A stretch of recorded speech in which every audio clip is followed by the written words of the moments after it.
नमस्कार, स्वागत है आप सभी को। आज की विषय है श्री कृष्ण कहते हैं सुई को ऐसे जल चढ़ाने से मनुष्य की आयु कम होती है। जाने सही विधि। दोस्तों, एक बार नारद जी भगवान श्री कृष्ण के पास आते हैं और उनसे पूछने लगते हैं, हे प्रभु, सुई को जल देने का क्या औचित्य है? सुई को जल क्यों दिया जाता है? सुई को जल देने से क्या फायदे हैं तथा सुई को जल देने की सर्वोत्तम विधि कौन सी है? तो भगवान श्री कृष्ण नारद जी से कहते हैं, हे देवसी, आपने समस्त मानव जाति के कल्याण हेतु उचित प्रश्न किया है।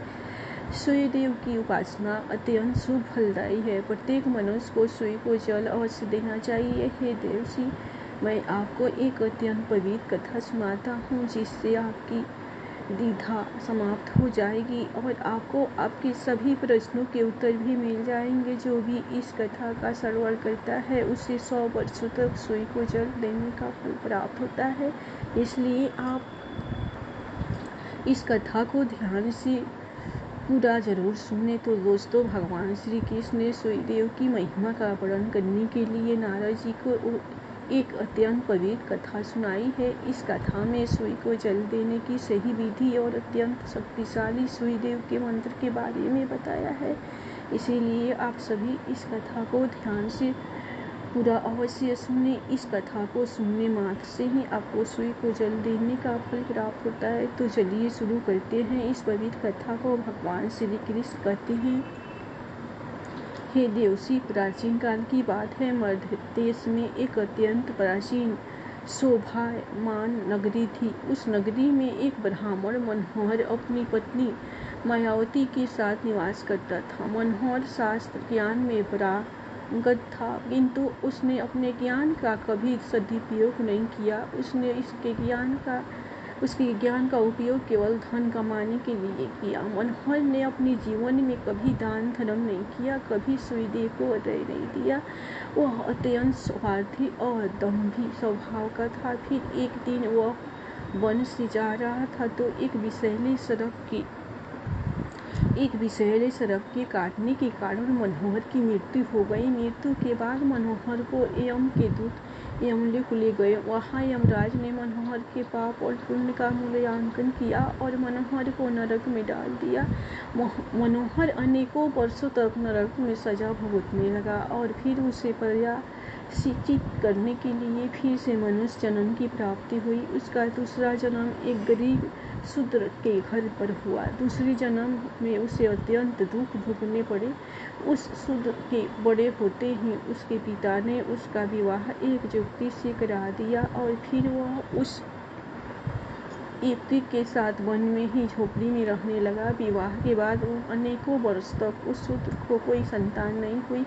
इसीलिए वह और भी अधिक दुखी रहने लगा। लेकिन इतने में ही उनके दुख समाप्त नहीं हुए। कुछ वर्षों के बाद देव योग से उनके शरीर में भयंकर कोढ़ का रोग उत्पन्न हुआ और वह भयंकर कोढ़ के रोग से पीड़ित हो गया।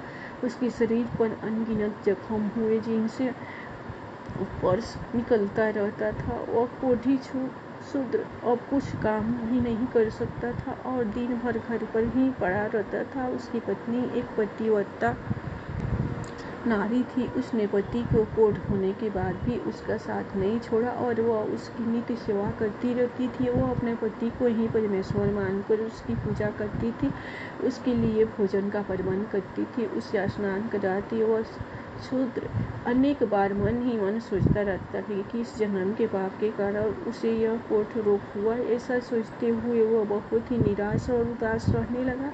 फिर एक दिन उसके द्वार पर एक साधु पधारे। उस कोढ़ी शूद्र की पत्नी ने उन साधु महात्मा की बड़ी सेवा की,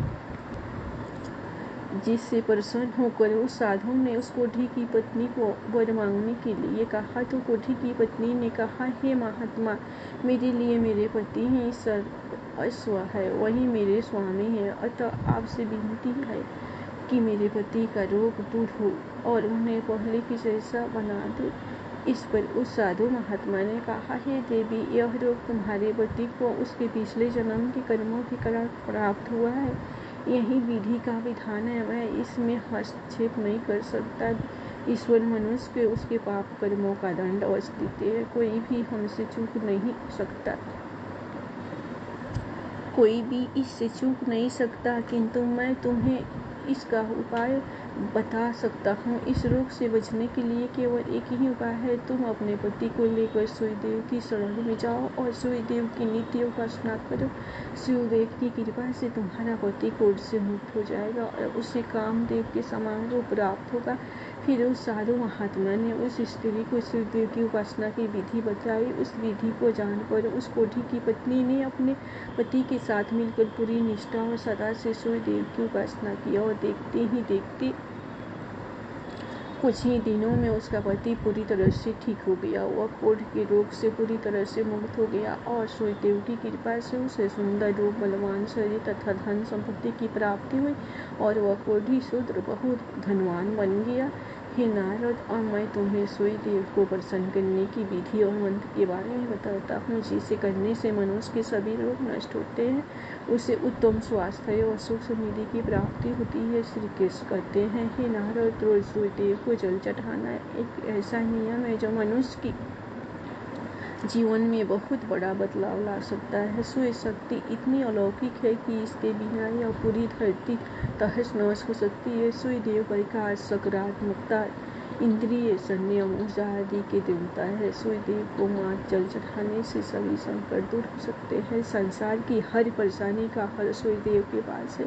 सूर्य देवता की उपासना करने से आत्मा की शुद्धि होती है और मनोबल बढ़ता है। सूर्यदेव के समय सूर्यदेव की किरणों से वातावरण पवित्र और सकारात्मक बन जाता है।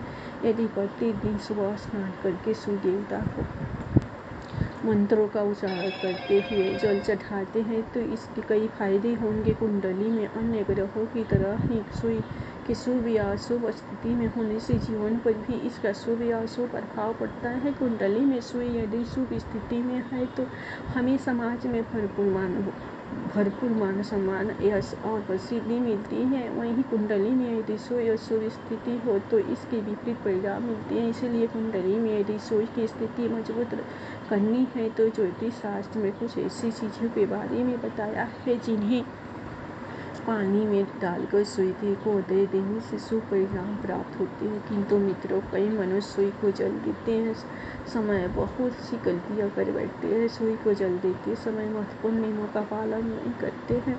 गलत तरीके से उदय देकर सूर्यदेव का अपमान नहीं करना चाहिए, अन्यथा मनुष्य को कई कष्टों का सामना करना पड़ सकता है। साथ ही केवल सूर्यदेव को जल देने से फल की प्राप्ति नहीं होती। सूर्य को जल देते समय विधि का पालन करते हुए सूर्यदेव के मंत्र का जाप करना भी आवश्यक है, तभी सूर्य को जल देने का फल मनुष्य को प्राप्त होता है। शास्त्रों के अनुसार सूर्यदेव अप्रसन्न होने पर मनुष्य का बुद्धि का नष्ट हो जाता है, उसे चारों ओर से अपमान का सामना करना पड़ता है। ऐसे व्यक्ति की आंखों की रोशनी चली जाती है और उसे उचित भोजन प्राप्त होता है। फलस्वरूप व्यक्ति की विद्या नष्ट हो जाती है, उसकी स्मरण शक्ति कमजोर होती है, पिता पुत्र में आकरण की बात विवाद होने लगता है। सूर्य देवता रुक जाने पर व्यक्ति पर गलत इल्जाम लगते हैं और इसके हाथ से अनजाने में कई अपराध हो जाते हैं। इसलिए व्यक्ति को अनिष्ट कार्य करके सूर्यदेव को रुष्ट नहीं करना चाहिए। सबसे पहले मैं तुम्हें सूर्य को उदय देने का अर्थ बताता हूँ। सूर्य के उदय देने से तात्पर्य यह है कि सूर्य देवता को भक्ति भाव से जल अर्पण करना।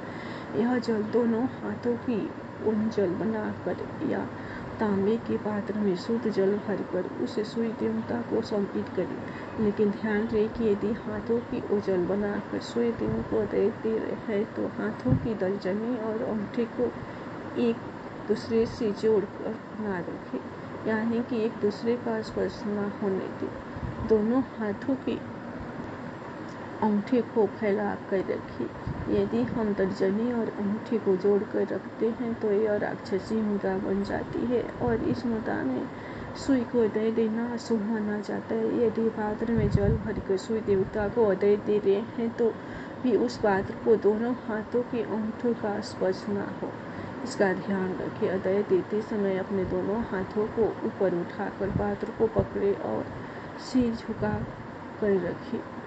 सूर्य देवता को उदय हमेशा सूर्योदय के समय देना चाहिए। उगते हुए सूरज की उपासना करना हमेशा ही शुभ होता है। सूर्य के 2 घंटे बाद सूर्योदय के 2 घंटे के बाद उदय देने का कोई भी औचित्य नहीं होता है। यदि किसी कारणवश आप सूर्योदय के समय उदय न दे सके तो 3 बार उदय देने के बजाय 4 बार उदय दे और सूर्य देवता से क्षमा मांग ले, इससे दोष कम हो जाता है। सूर्य को जल तांबे के पात्र में ही देना चाहिए। तांबा को सूर्यदेव की प्रिय वस्तु माना गया, इसलिए सूर्य को जल देने के लिए केवल तांबे से बने पात्र का ही प्रयोग करना चाहिए। अन्य धातुओं से बने पात्रों में सूर्य को उदय देने से कोई लाभ प्राप्त नहीं होता। परमात्मा ने सूर्य को जगत में प्रकाश करने, संचालन करने, अपने तेज से शरीर में ज्योति प्रदान करने तथा जठराग्नि के रूप में अमाशय में अन्न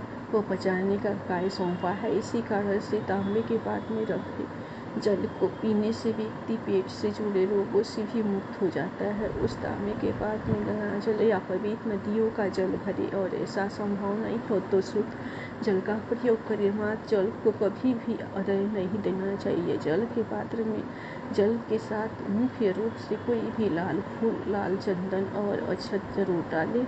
आप चाहे तो इस जल में थोड़ा सा भी घी, शहद, दूध या गुड़ इत्यादि मिला सकते हैं। सूर्यदेव को उदय देने का सही समय तब होता है जब सूर्य लालिमा लिए हो, अर्थात जब प्राप्त काल में सूर्य लाल रंग का दिखाई दे तो उस समय उदय देना सर्वश्रेष्ठ फल देता है।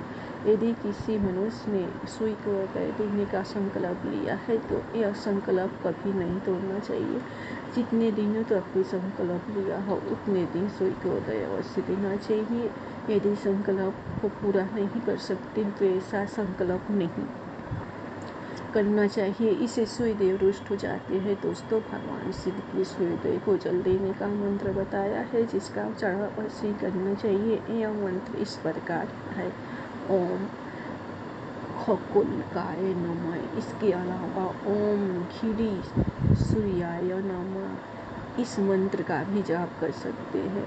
इस मंत्र का उच्चारण करके सूर्य को जल देने से दरिद्रता का अंत होता है और व्यक्ति को सुख समृद्धि की प्राप्ति होती है। श्री कृष्ण कहते हैं उत्तर सूर्योदय की महिमा परम्पार है और प्रतिदिन ही हमें उनका आभार मानना चाहिए, परंतु मुख्य रूप से रविवार का दिन सूर्य देवता का दिन माना जाता है, इसलिए कुंडली से सूर्य दोष को दूर करने के लिए रविवार के दिन विशेष रूप से सूर्य देवता का उपासना रखना चाहिए और सूर्य से संबंधित वस्तुओं का दान करना चाहिए।